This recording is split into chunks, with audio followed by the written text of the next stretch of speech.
back in the win column on a Saturday night for the Toronto Maple Leafs. And it got quite interesting there near the end, but they were able to hang on. Nylander gets the empty netter, and the Leafs beat the Tampa Bay Lightning at Amalie Arena 5-3. And improve the record now to 14-7-2. They are 8-2 in their last 10 games. They've been playing great hockey other than that stinker against Florida, but you had nobody in your lineup. Austin Matthews and Matthew Knies both returned to the lineup today, while Bobby McMahon gets the IR. And Alex Steeves gets sent down. That's the other corresponding move. But before I forget, Jake McCabe gets hit in the back of the head, the neck area, wherever it ended up hitting him. It was late in the second period, something like that, and does not return. Lovely. So our whole forward core is hurt. We're on the mend a little bit. And now a D guy goes down. Lovely.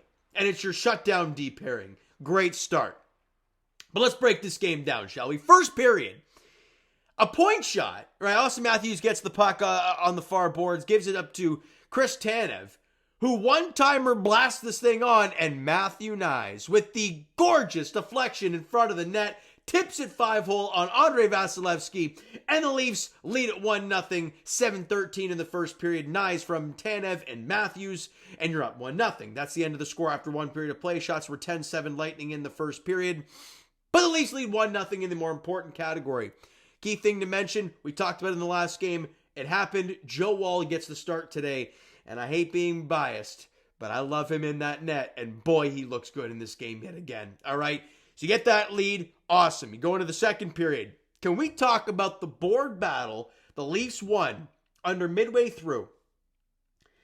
And Mitch Marner ends up finding the puck. Obviously, he knows where all his teammates are. Backhand pass to Chris Tanev, who's literally able to walk right in because everyone is so focused on the puck. And obviously, let's be honest, who's going to be scared of Chris Tanev coming down on him, basically a 1-0 with the goaltender. And he rips it low blocker off the post and in. Gorgeous from Chris Tanev. His first as a Leaf and first in like forever. Holmberg and Marner with assists in the goal at 8:06 of the second period. And the Leafs are now leading it 2-0. 33 seconds later, Fraser Minton enters the offensive zone, gives it off to Nick Robertson on the wall. And this is the thing with Nick Robertson that pisses everyone off. He has this shot that is elite stuff. But how many times, Leaf fans, if you think about Nick Robertson when you're watching him play, how many times do you see him coming down on a rush and just try and fire a puck 5-hole? Or along the ice? I mean, all the time. And it never works. He fires this thing short side by the ear of Vasilevsky. Not only does it go in, it like rings off like 4 different posts, it sounds like. And the emotion from Nick Robertson to get the monkey off the back. Joe Bowen said it perfectly on the radio. Nick Robertson was like, thank God, relieved he's got it. Chris Tanev was like, holy crap, I got one. Like, that's really what it was like in a matter of 33 seconds. Robertson with his second goal of the season and his first meaningful goal, because the other one was a meaningless one, I believe, against St. Louis. And listen to the assist on this goal. Fraser Minton and the man, the myth, the legend, Simone Benoit. So the Leafs are up 3-0, 8:39 into the second period, and they continue to just find ways to beat Andrei Vasilevsky. It's incredible to see what's happening. Then, late in the period, a point shot from Morgan Rielly gets knocked down in front by John Tavares, and he's got a guy on his back. And Tavares picks the puck up and just kind of spins backhand, fires it, and beats Vasilevsky short side. He just beats him clean. And the Leafs now lead at 4-0. Tavares with his 10th goal of the year. Rielly and Marner grab assists in the goal, and the Leafs are up 4-0 after 2 periods of play. Shots on goal 15-13 Leafs. In the second period. And we go to the third and you're thinking, all right, just let's play a clean third. We're in good shape. You get halfway through, you're thinking, all right, good stuff. Well, over midway through, Radish gives up the puck to Eyssimont. One-timer, beautiful shot, but I didn't like Joe's positioning there. I mean, I love Joe Woll, I love him dearly, but look where he ends up. He's kind of sliding out of the net. It goes far side. It goes bar in, so it was a good shot, but didn't like the positioning on Joe on that goal. It's 4-1, but you're thinking it's okay. This is 9 minutes to go. Less than 9 to play. You're feeling pretty confident. Then Jake Gensel fires a puck off of the skate. Again, this is, I believe, with the empty net. No, I could be wrong with that. But I think it's with the empty net. Fires it off the skate of Connor Timmins and in. It's 4-2. Then they get a power play. And this power play pissed me right off. Again, I hate saying, oh, Leafs bias and stuff. How the hell does OEL first off get a penalty for just giving a guy a little knock?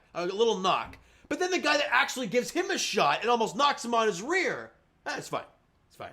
It's not a big deal, right? And there's no makeup calls because power plays were 3-1 Lightning for the game, and it was 2-1 Lightning at the time. So what are we doing here, guys? Because they take him off. Now it's a 6-on-4. Cam Atkinson, it goes off of his skate. They review it to see if it was kick in motion. They say it was not. It's 4-3 now with just under 3 to play, and we're crapping ourselves. So there's an awful power play call or penalty call, and 2 goals that have gone off the skates of either defender or or their own player. Lovely stuff. Nasty. Willie Nylander then buries one into the empty net to seal the deal. His 15th. Nyes and Matthews grab assists in the empty netter. Shots on goal in the third were 18-7 in favor of the Lightning. 41-29 for the game. The Leafs do win it 5-3.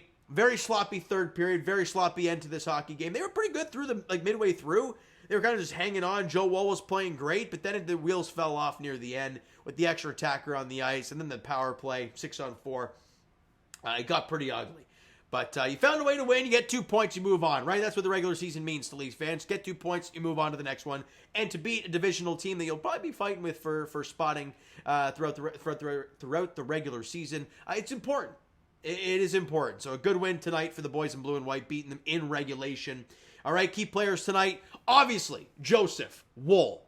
3 goals on 41 shots, however, 2 of which weren't off of sticks. They went off of skates of people, so you can't blame him for that. The 1 goal I didn't like, but again, it was a perfect shot, so it is what it is. 3 goals on 41 shots, a .927 save. Just a hell of a night for Joseph Woll yet again. His numbers are just going to improve. It was a .922 save going into play today, .927 after today. You like what you see. Chris Tanev with a goal and an assist and a +2, just as you draw it up always for him. Matthew Nyes, a goal and an assist, a +2. Nylander, goal, +2. Tavares, goal. Robertson, goal. Matthews and Marner, 2 assists each. And Simone Benoit, Fraser Minton, Pontus Holmberg, and Morgan Riley all had assists as well. All right, Leafs record now 14-7-2 on the season. With the Panthers getting hot now, they jump the Leafs, unfortunately. But we have 2 games in hand. We're only 1 point back of the Panthers for that top spot in the division. But with beating the Lightning today, you are 4 points up with the same amount of games played. So you're in pretty good shape. Today was a big night, and you found a way to get it done in regulation. Good stuff. Now, I believe the Leafs come home now. Yeah. Monday night, they're at home against Connor Bedard and the Chicago Blackhawks. Now, we have seen the Leafs play like this against garbage teams in the past. The Columbus Blue Jackets, not great. St. Louis, also not great, I don't believe. I think they're pretty bad too. Hold on, let me confirm that. 11-12-2. We got our ass kicked twice by them. Monday, you got the Chicago Blackhawks at home at Scotiabank Arena at 7 o'clock. Do a job. Enough said. I'm curious who's going to play net. Because Joe Woll was great tonight, and he's been awesome recently. They showed a stat before the game. He's allowed 6 goals in his last 4 starts. That is absurd numbers. He allowed 3 tonight, but look at the goals and how he kept your team in the game when it was a 1-0 score for half the game almost. He was awesome. So who's going to get the cage on Monday? Or it's a 7:30 puck drop, not 7 o'clock. Let me know what you guys think. I want to hear all your thoughts down below. All right, so you know what, guys? That is going to do it for this one. If you enjoyed the video and the game tonight because it was fun, hit that like button. Do appreciate it. The subscribe button, you guys not done so already. Comment down below. Thoughts on the video, thoughts on the game. Would you like, would you not like from today's game? For the Toronto Maple Leafs, Twitter, Discord, Instagram, TikTok, all that stuff is down below. So follow up there if you haven't done so already. And I will talk to you guys. Raptors edition tomorrow, 6 o'clock tip-off. Back at home against the Miami Heat. We'll talk to you guys then. And as for the Toronto Maple Leafs, we talk about it. They're back in action Monday as they host the Chicago Blackhawks at Scotiabank Arena, 7:30 puck drop there. Thank you so much for listening and watching. I hope you enjoyed the video and the dub today. Talk to you guys then.